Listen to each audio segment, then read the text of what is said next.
Welcome to Otherworldly. This is Chipicon, and this is tonight. I'm going to be talking about the care and feeding of spirits. And while I was looking for a lovely header for the announcement, I found this Mesopotamian spirit house, which is because their natural resource was mud.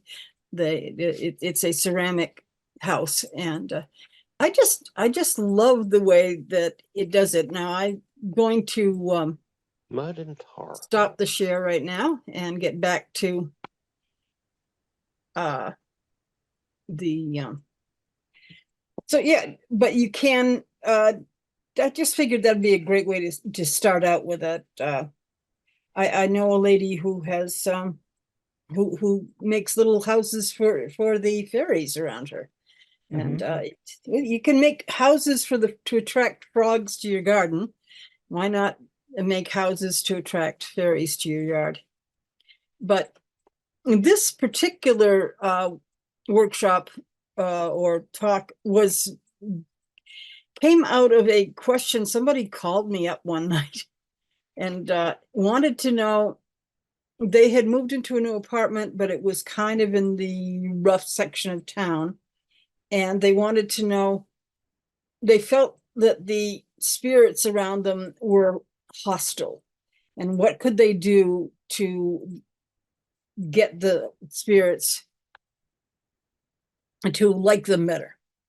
And the in the northern tradition, you generally differentiate between the kind of the land spirits, which are the vetir, and then disir, which are the family spirits.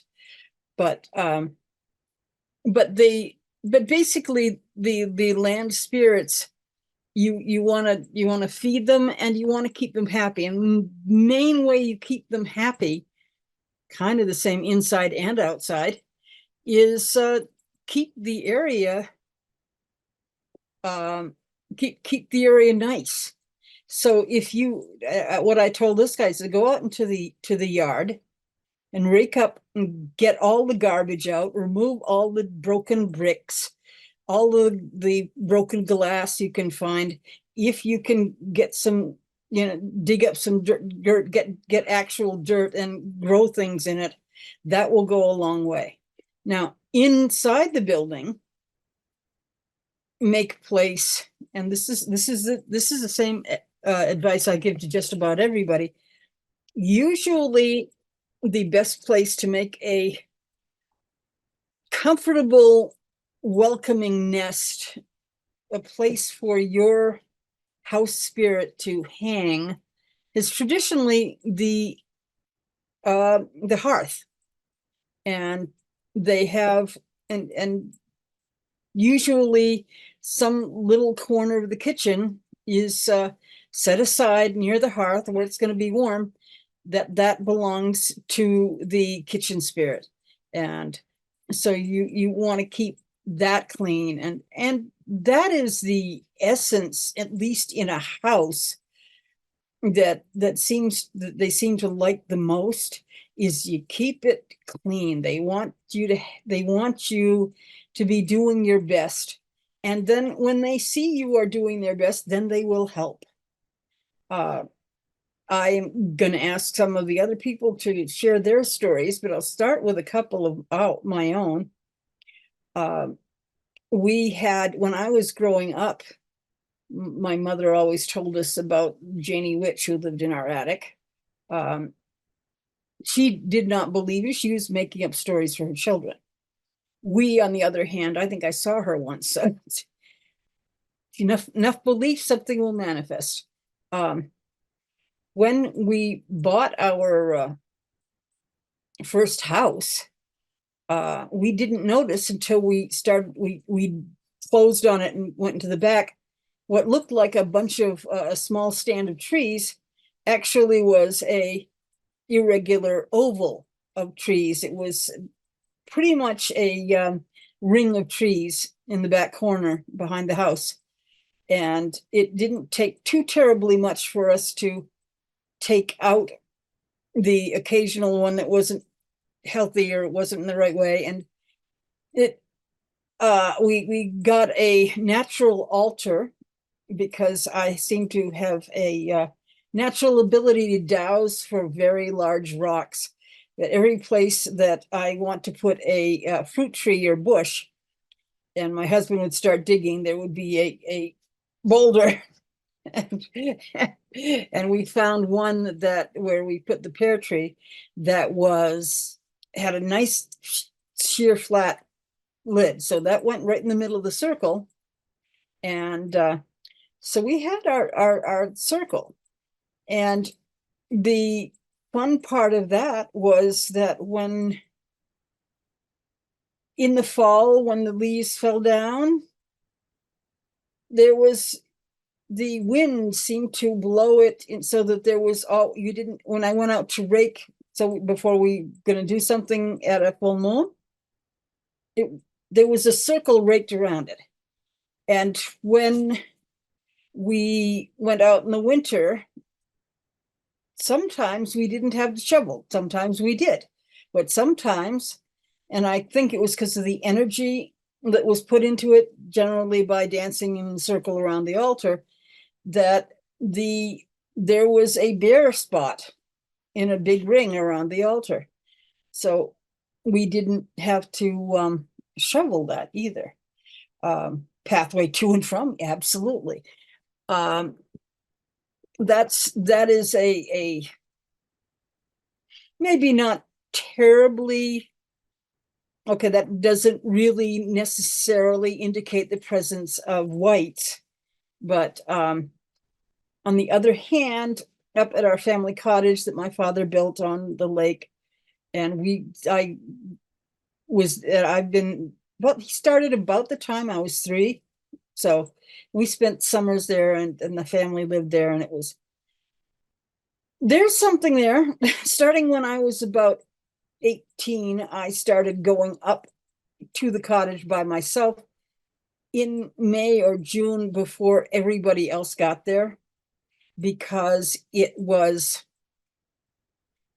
quieter when you don't have the motorbikes and the people water skiing by. It was a really serene place. It was a wonderful place. But one year I went up there, and I think squirrels had gotten down the chimney because, okay, as you might guess, if you have a cottage that is built like that on a slope down to the lake, the back is where the road rides up to it, but the front is a good 20 feet above where the land is, because it's all been put into it on a shelf, and it continues down to the lake.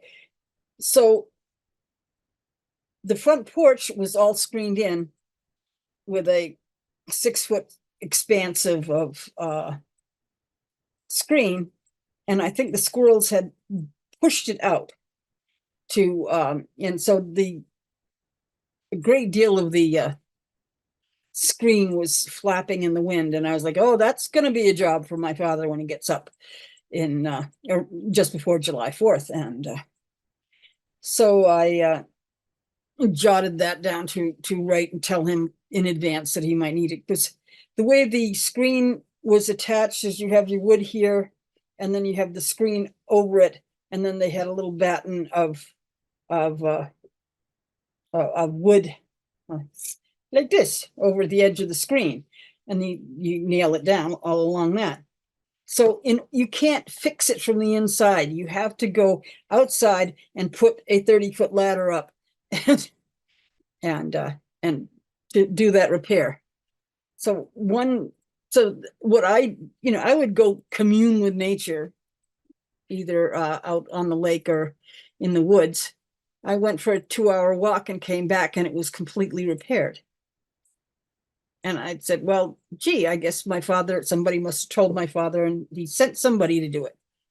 And I went down to look at being spring, rather muddy ground. And there were no ladder marks. There was no evidence of anything having been there. It's just that the screen had been, the wood had been taken off, the screen put down, and the wood put back 20, 30 feet in the air. This is not proof, but on the other hand, because we always ran a line out to the to get water, because this was a spring-fed lake. It was unlike most lakes, which are a short part, they're like a river. This is or water runs down and fills a hole. There are springs under it, and so it's the clearest lake in the eastern seaboard, and we could drink out of it, and all we had to do was run a line out. I hadn't done that yet. I wasn't going to do that. I didn't know how. My father did it. So I go down with a bucket and get water off out of the lake, off the dock, and take it up. And I use it to drink, cook, wash my dishes. And at the end of the day, I would dump the rest of the other 2 gallons or whatever down the toilet, because why? One person doesn't need a whole lot more than 1 flush a day. And I got up one of the mornings, and the bucket was full. Gee, I must have forgotten to. Doesn't look like it's dirty, but. And then the next day I got up and the bucket was full. So this is your very, very typical house spirit activity. We will help you with the chores. We will carry water for you. We will fix things for you. And if you are a slob, then they will make bigger messes. So they basically are forces for order. They at least the house spirits tend to like order. And there is a tradition at Yule, well, actually, the end of Yule at Epiphany, that the housemaids get, or the hobgoblins, which is the English version. The hob meaning is the fireplace. So the hob is, or the little shelf in the fireplace. But the hobgoblins get to pinch the maid for every berry or needle or leaf that they don't get cleaned up. So that's they are highly associated with wanting you to do your work. So that is personal experience that I have had with them. So it would be very, very difficult to convince me that they weren't real, because I've experienced them. I don't think I have seen them. I have almost seen some forms of spirit, which I am not going to try and line up with a traditional word for a spirit, but in the hospital, while my husband was doing the cancer dance, I happened to notice in the ICU that the air was full of little entities that were more of a sense of you could perceive them, but you weren't perceiving them with your eyes or your ears or anything. And I knew what they were. They were healing spirits that had been called in by people who had prayed for their loved ones who were in the ICU. And they hadn't, since I don't think they knew they were calling them up, they didn't think to send them away.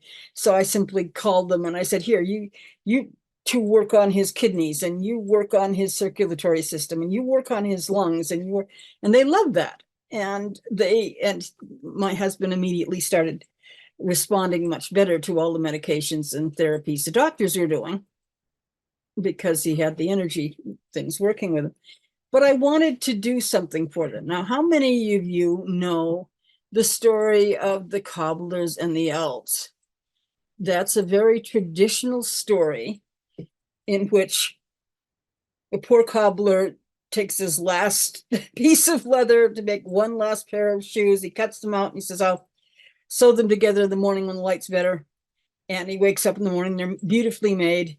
And somebody comes in and heavens to Betsy, they fit and they're impressed. So he's given enough money for them. He can buy enough leather for 2 pair.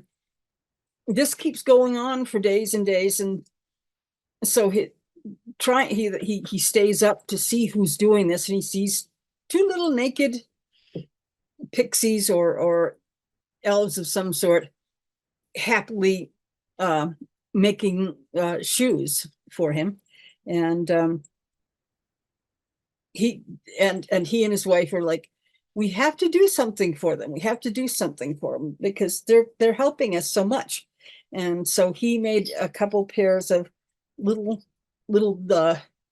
creature size shoes, and she made little sets of clothing, and they left them out instead of the raw materials for shoes one night, and they watched as the creatures came and saw them and delightedly put on the clothes and were never seen again.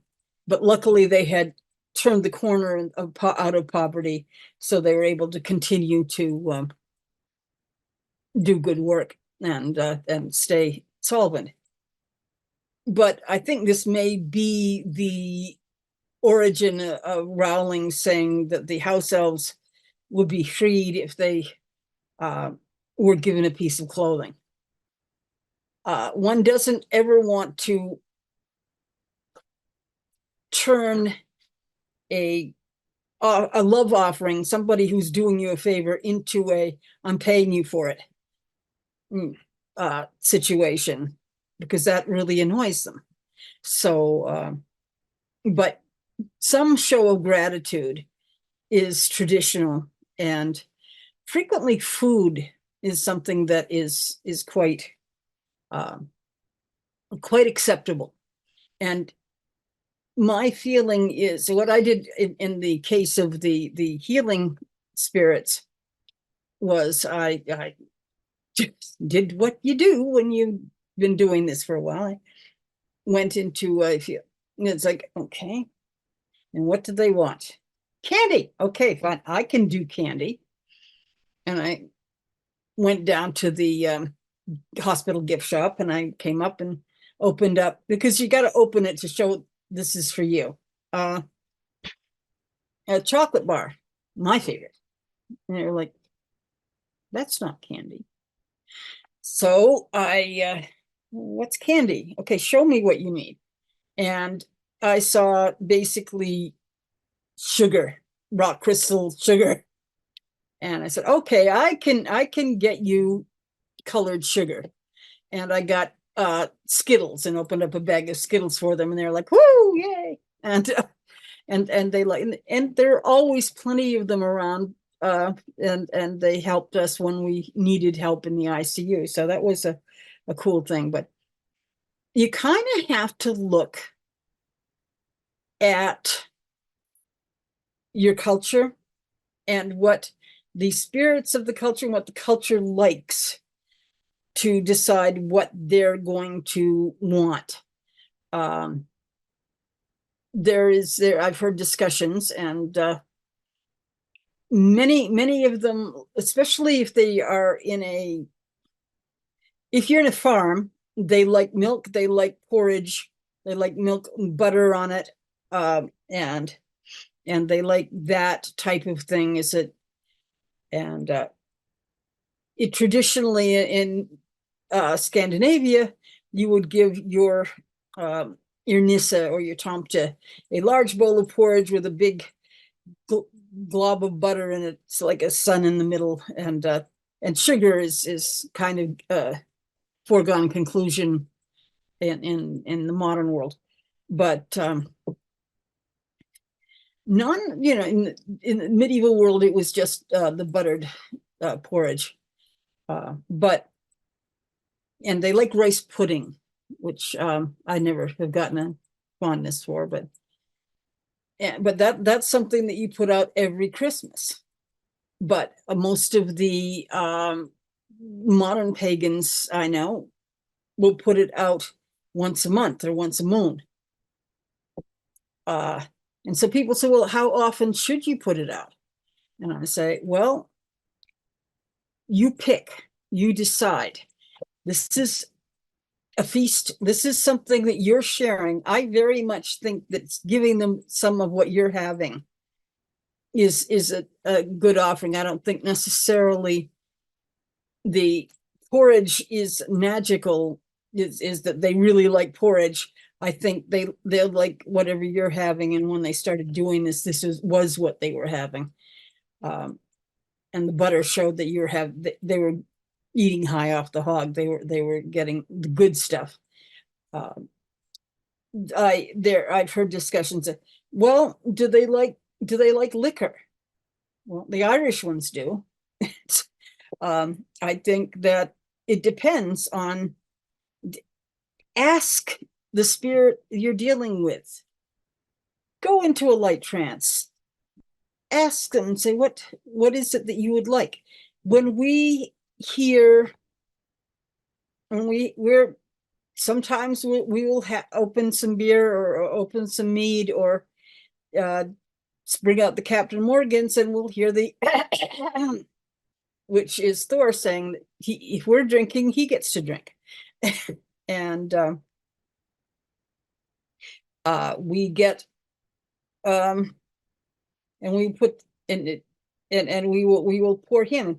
I have seen a shot glass, which we have for Thor, with Captain Morgan's in it up to here, and then it's down to like this much the next day. This is not what we refer to as normal evaporation. This is oh, Thor says good, thanks.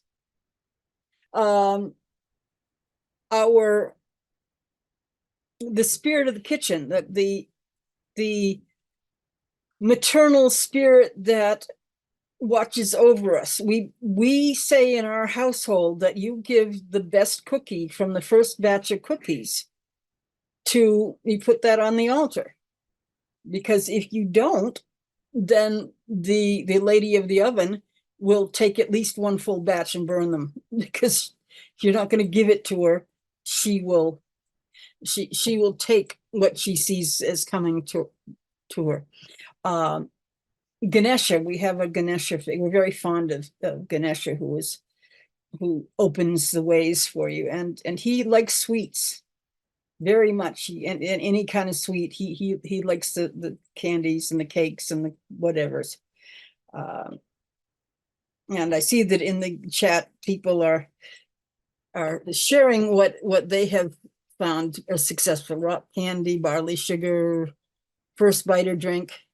The first bite or drink is the Greeks would tip out an offering right onto the pavement, which their slaves would have to clean up later, or maybe their wives. and there were, I believe, things that they would write. Either that, it was last the bottom of the cup would get tossed out.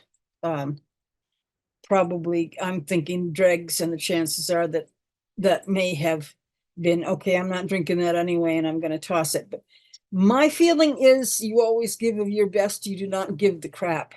But if you look at the story of how Prometheus fooled Zeus into taking the bones and the hides, well, and the people got to, and the fat, by heaping the fat over that, and then the meat was under the sinews and things, and so the people got the meat, and the gods got the fat and the other things. So, but that's Prometheus, who was a friend of man, and therefore he did that kind of thing. But so the Greeks might very well have tossed the Gregs out for the gods, because I don't think they had the close family relationship with their gods that many of the people that I hang with have.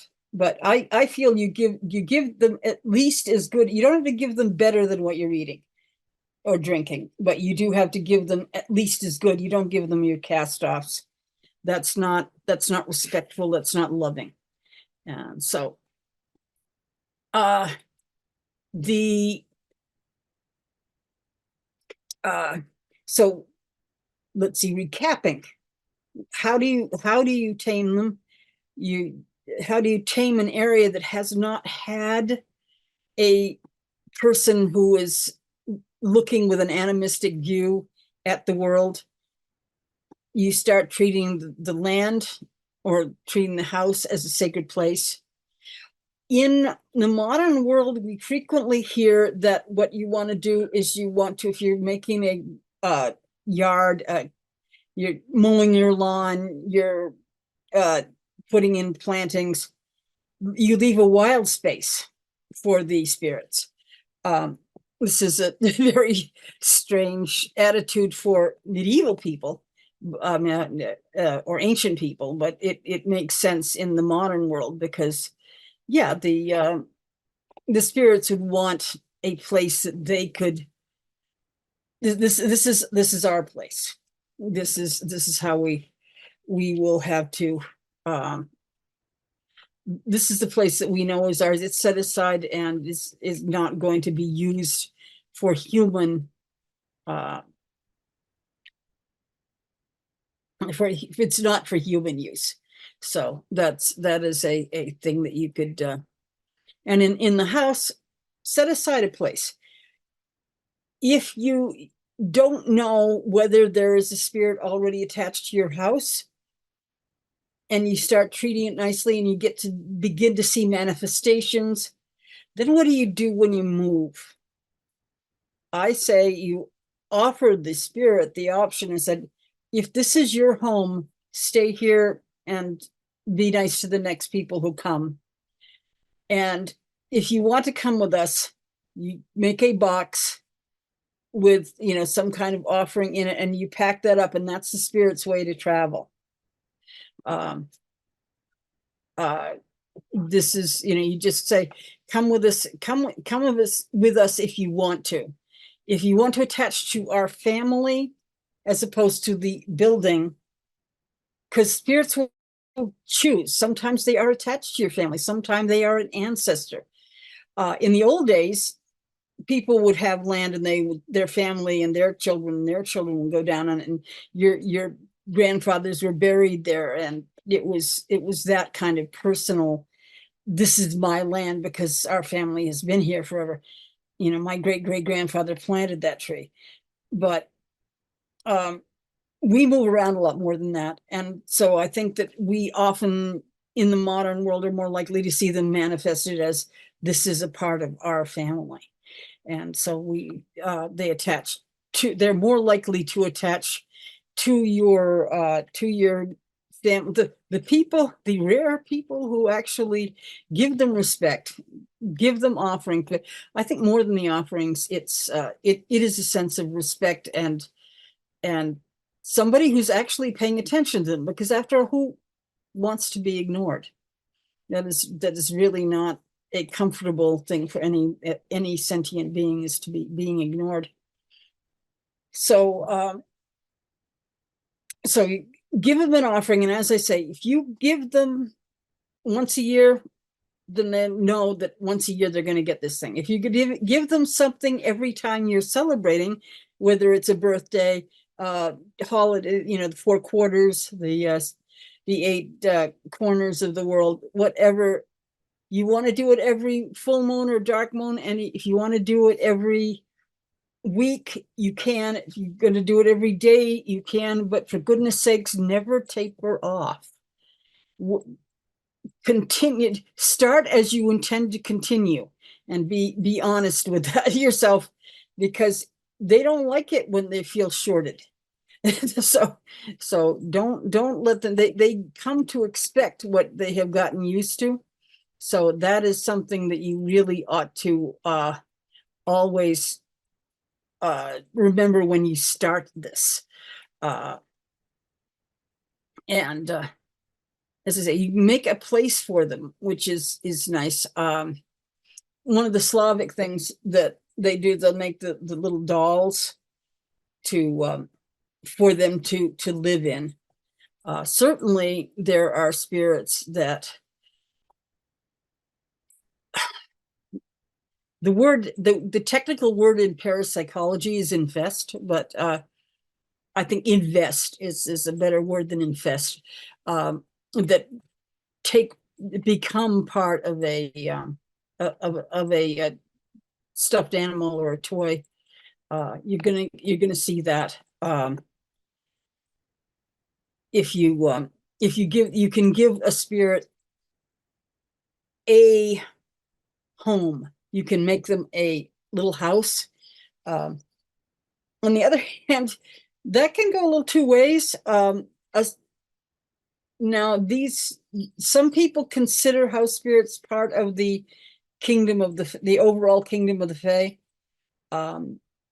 That I met a woman once who would make these intricate little wall hangings. It's like a shadow box, little houses with rooms, and it's like a dollhouse, only thin, only a couple inches thick. And she'd put crystals and doll furniture and flowers and all kinds of cool things that fairies would like into them. And if her good sewing scissors disappeared, then she would say, bring them back. And if they didn't bring them back, she took saran wrap and covered the fairy house with saran wrap so they couldn't get in. And at that point, they usually would give it back because they wanted to get back in. And then she would take the saran wrap off. Now, the very idea that saran wrap would be able to stop a fairy from entering is a little bit odd, but I'm not gonna say it's impossible, because hey, if it works, it works, right? It's how we experience things, and to a certain extent, a lot of that is what we expect. But you can definitely give them a place that's their own, give them some kind of offerings, give them respect. Often naming is a good thing to do. It's certainly a lot easier to talk to them when they have a name. But you should listen as hard as you can first to see if they will give you an idea of what their name is. I've gone the first half hour here, and I'm certainly open to questions, but I would love to hear if any of you have any experiences to share, because I know that as I said, it would be very hard to convince me with my experiences that these things aren't real. But if anybody else has experiences they want to share, I would love to share them with the YouTube audience. Anybody?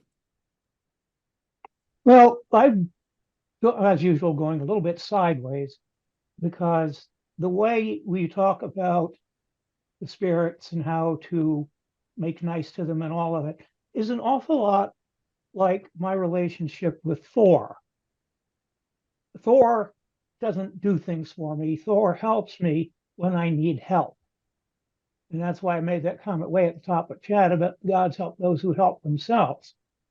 Show some effort, show some initiative, show appreciation if they give you help. And to that degree, I think all the spirit beings are an awful lot like the rest of us.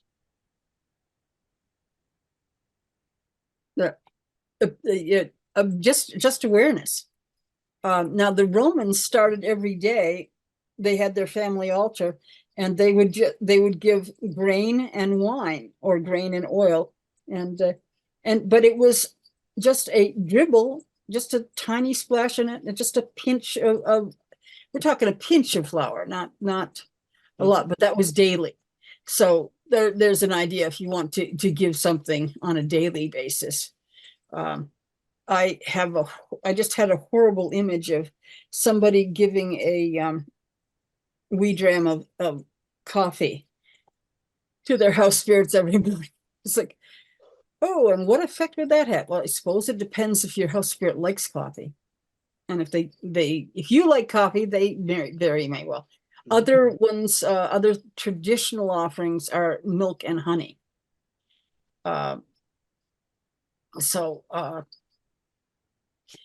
Other uh, Yeah.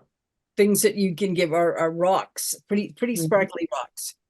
Um, I know we had a ritual once and had milk and honey out for the out for the fae, and at late and as it was going into the morning, the person left, and she took the bowl of milk and honey, and then all sorts of disasters started happening around the Oh dear. house. Everybody Ooh, else, that's an oops. yeah, we go like, well, check the altar, it's missing milk and honey stat, Mhm. and everything went back to normal until daylight. But yeah, I know while I was relating to Papa Legba, he liked his coffee. Yeah, I get my coffee. I get him coffee first. Any place that they're having a dance with the Risha, I always have coffee with me and make sure I put some coffee out there. Otherwise, I'm wearing it. Somehow, I end up getting coffee spilled head to toe.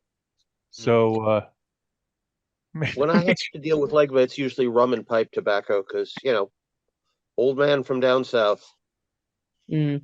yeah, I think that was just his relationship with me. So Yeah. yeah. But What's interesting is watching certain spirits evolve over the last couple of decades. I'm thinking specifically, we started out in the Second World War with the gremlins, mm, which mhm. then it evolved as the computer age began into glitch spirits, Mhm. which are the things that kind of can possess your computer and make it do weird things for no reason that any technician can ever figure out.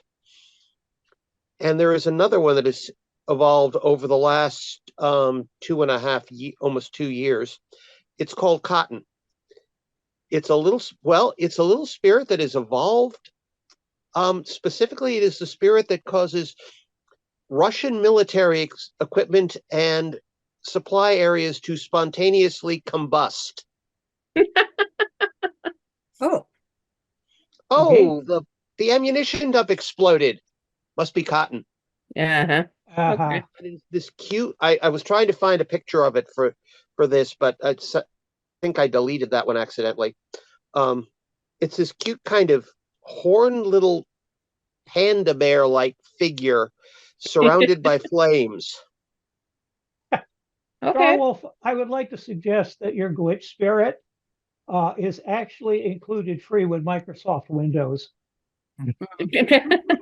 And the best way to invoke it is wake it up by installing a system update. Except I use that's why I use Android systems. Uh-huh.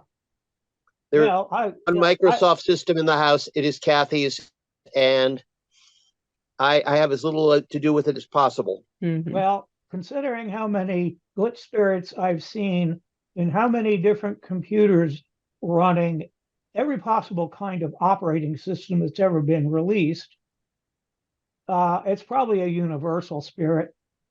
They just they run the compiler and build a new one for each new spirit.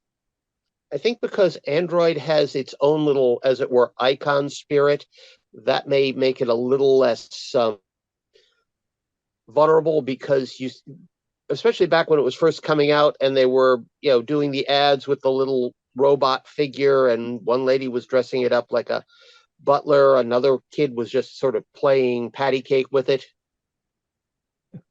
Missed that one, but that's good. Yeah, yeah, that with the computers and even some of the manifestations of things like clothes getting put away or mm-hmm. things disappearing and appearing. Sometimes I don't particularly give that to a house spirit, but some sort of poltergeistic reflection of attitudes of people in the house, Mhm. mostly namely me.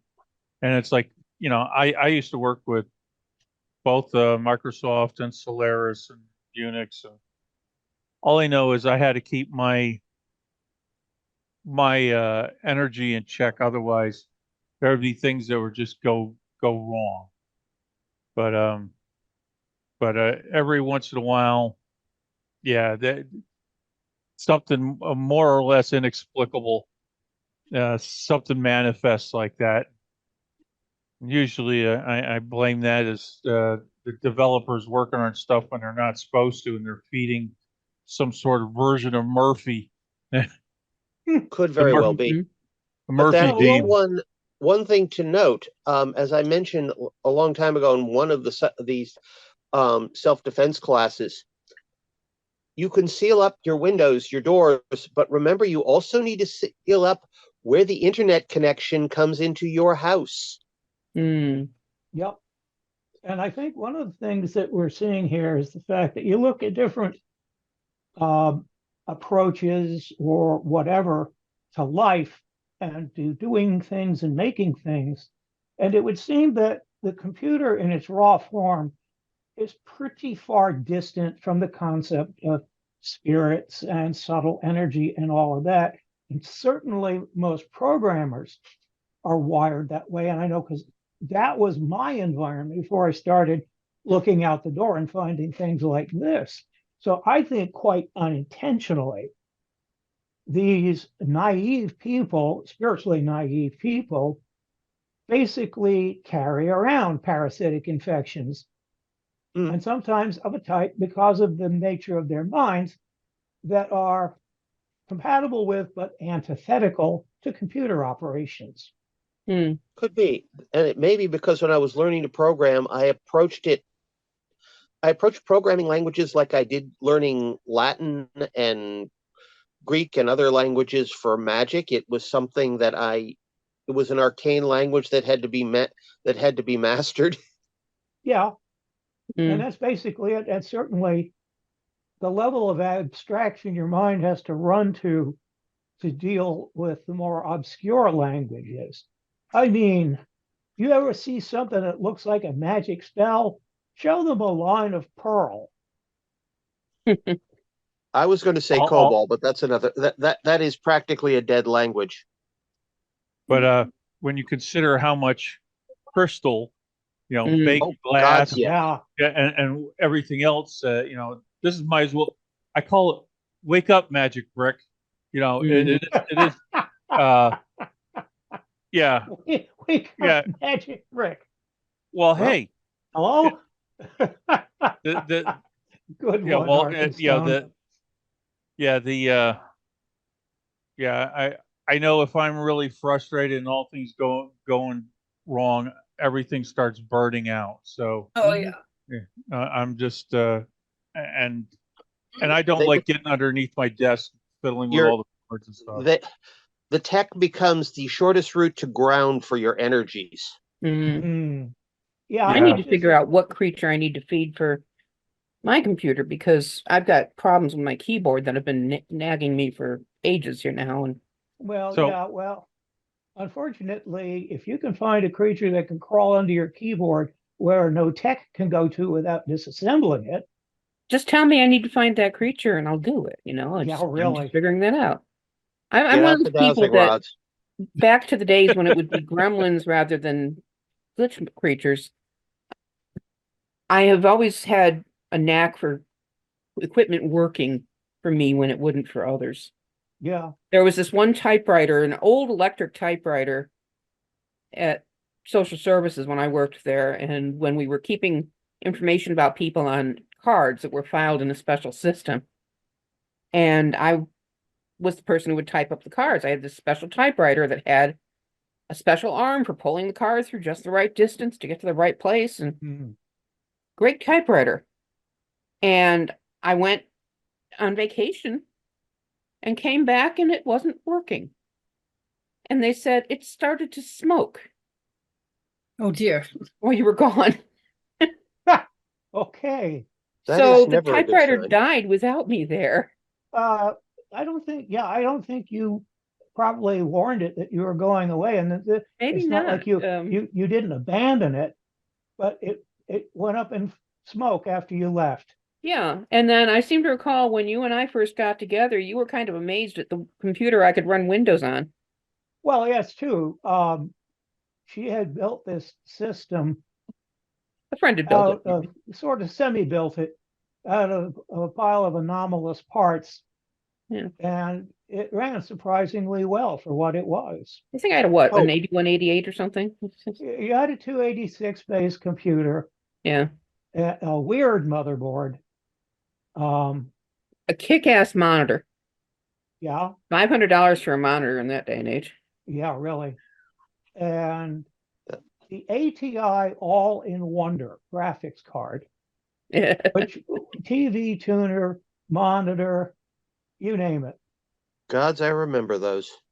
I'm Anyway. remembering, I am suddenly reminded of a copier we had, and this was the old Mimeo machines that go around and Yeah. take Yeah. from, and in the English department where I had a class, and we all would take our masters into and crank them around. There was one girl who could come in and she would push the button and it would work beautifully. And the rest of us would do everything exactly right. And it would sullenly sit there and not do a damn thing. And finally, when she showed up, she said, "Did you push the button?" Yes. And she pushed it and it would suddenly work. And we had done everything that Oh, Lord.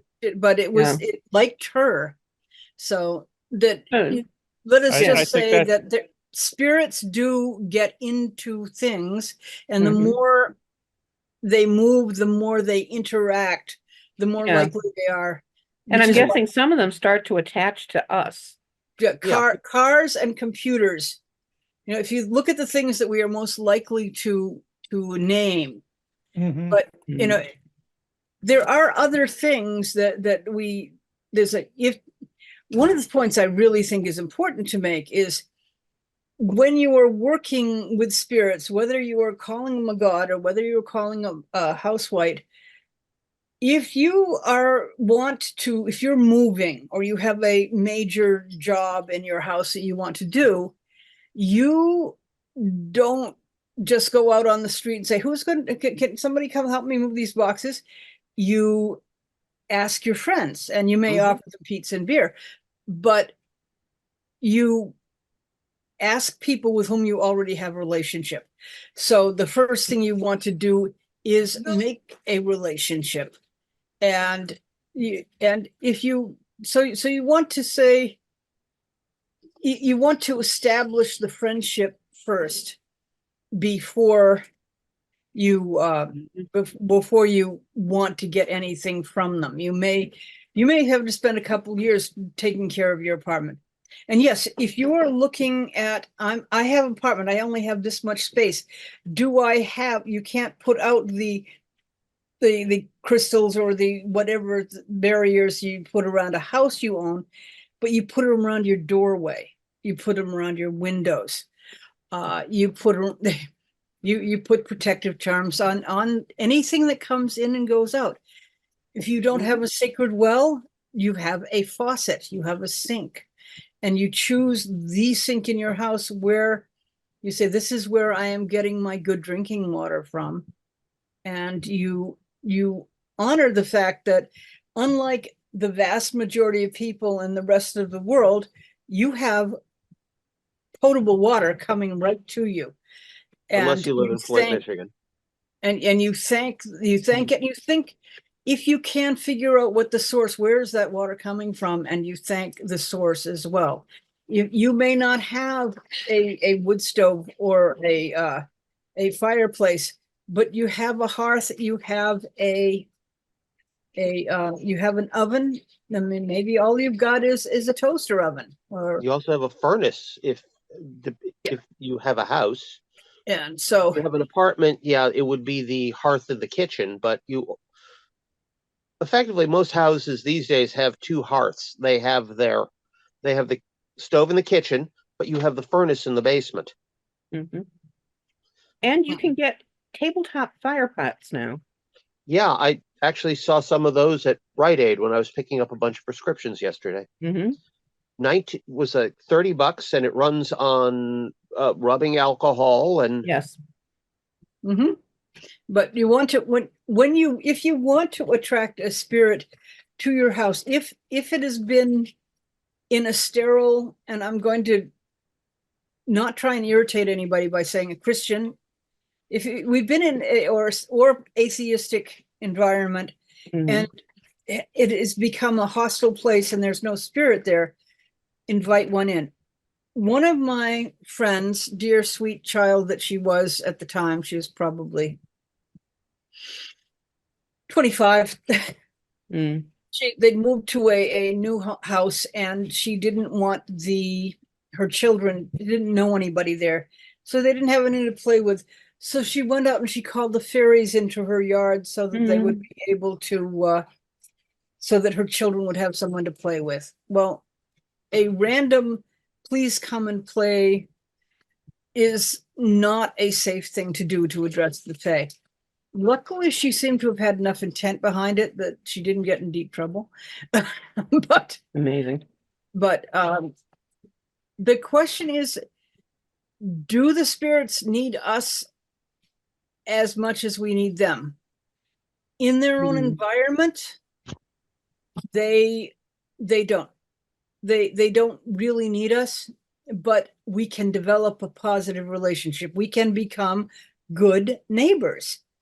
And that is really, we can be part of a community with them.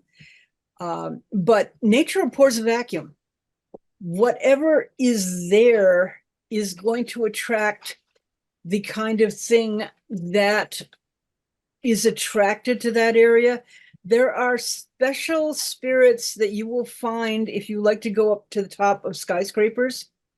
There's a certain type of entity that lives up there. You go down to the 6 or 7 or 8 layer deep parking garages.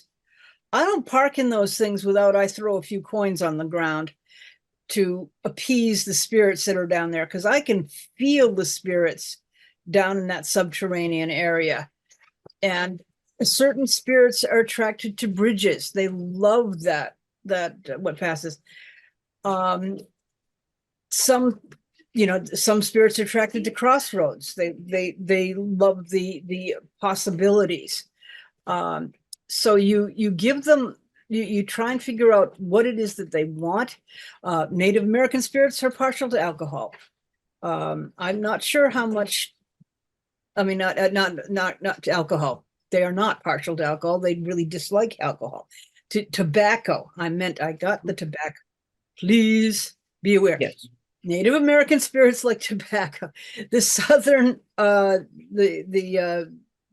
southern Voodoo and those people, those spirits are partial to alcohol. But you have to figure out what they want and give them what they want, and I think they all want respect. So that is another. And since Star Wolf brought it up, you know, sometimes there are spirits you just don't want around, and how do you banish them? We have been infested with what we call pixies, simply because pixies in English traditions are not some of the better behaved spirits. And so we mixed up a jar of spring water, sea salt, nettles, and iron. And shook it up and left it overnight, put it in a spray bottle and spritzed it around the room. That's going to Ouch. chase things fast. Star Wolf was gnashing his teeth there for a moment. Well, there's the part of me that's saying, "Oh boy, that's up there with." That's going to chase pretty much anything that's not, that doesn't have an actual name attached to it, out the door. Yeah, and I think to a certain extent, some of the more Christian-oriented ones want to banish anything. They will banish a fairy. They will banish a house spirit. They will banish a poltergeist. Everything. If it's not Jesus, they want it gone. Having that is a good way to end up with. Well, as I said, nature pours a vacuum. Yep. And what's going to come in if you have driven away everything that's all your friendly spirits, is what's going to come in is the things that are going to, I can have some fun with these jokers. Exactly. That's part of the problem I've had with the Warren cultists, as I call them. Do you remember the story? Lawrence, and Max. God, what was her name? Sarah, she's not Livermore anymore, went to a house they wanted to exercise it, and it was just full of all kinds of Christian iconography. They had a wooden statue, she's about 10 inches tall, of the bust of Jesus, and it started dancing on the coffee table. Well, that was That's the one thing that the Lawrences, Max, and Warrens don't get. The fact that any household that is so overbearing like that generally are abusing or mentally neglecting their children or even the wives or what have you, and they create poltergeists. yes. Poltergeist. Yeah, well, let's talk poltergeist. Yeah, you cannot exorcise them because they're part of somebody. The Mhm. only way to fix that is to heal the trauma, and they don't get that. And then they call it a djinn. The Lawrences do, and I'm like, what? Mhm. Well, No. I remember Sarah telling me that story, and when she saw the Jesus statue jumping up and down on the mantle, she just looked up to the heavens and said, "Seriously?" Seriously, yep. Yeah. There's some good stories out there, and but just the idea of a dancing Jesus bust is it's like, oh, Yeah, hey, That's almost like a child going like, see, I told you, you pay attention, huh? I need Yeah. attention. I need not to be neglected and abused. and that is what you need to do when you have a poltergeist. Find out where the stress and tension is in the household, and give some love and attention and empowerment to those which have no power, have no ability to express their frustration. Because if the moving of objects is a way of expressing frustration for someone who is completely suppressed and has no ability to express express the frustration in their life. Now, on the other hand, Yeah, that's the a one lot thing. of them will just move out. Well, you can't move out on a poltergeist. It'll come with you. Well, no, but if they move out of an oppressive environment, then the poltergeist will calm down because they will no longer feel miserable. So Chances are they're already suffering from a dissociative disorder, which they still need therapy. right. that's true. And until you heal the one generating that spirit entity, it's pretty much incurable and indestructible. And Yeah. you have to deal with intergenerational trauma.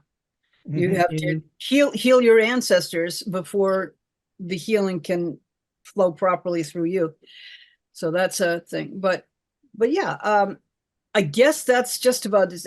Were there any last stories or questions? Because we've just about filled the hour. I do want to remind people that the changing times is you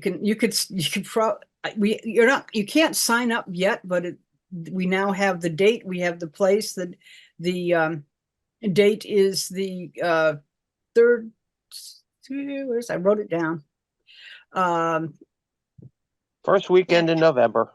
First weekend in November, and it's in Cromwell, Connecticut, which is more central for those of us who are further north.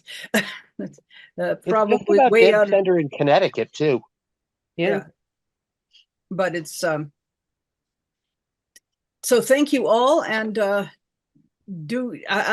open. You can contact me if you have any things you would like to know about, or people you would like me to approach to be a guest. And because I like that. I tell you, absolutely, people like being asked to share their knowledge. It makes them feel like they're not throwing it out into the void. So thank you for attending, and thank you for watching. Yeah, thank you. This was an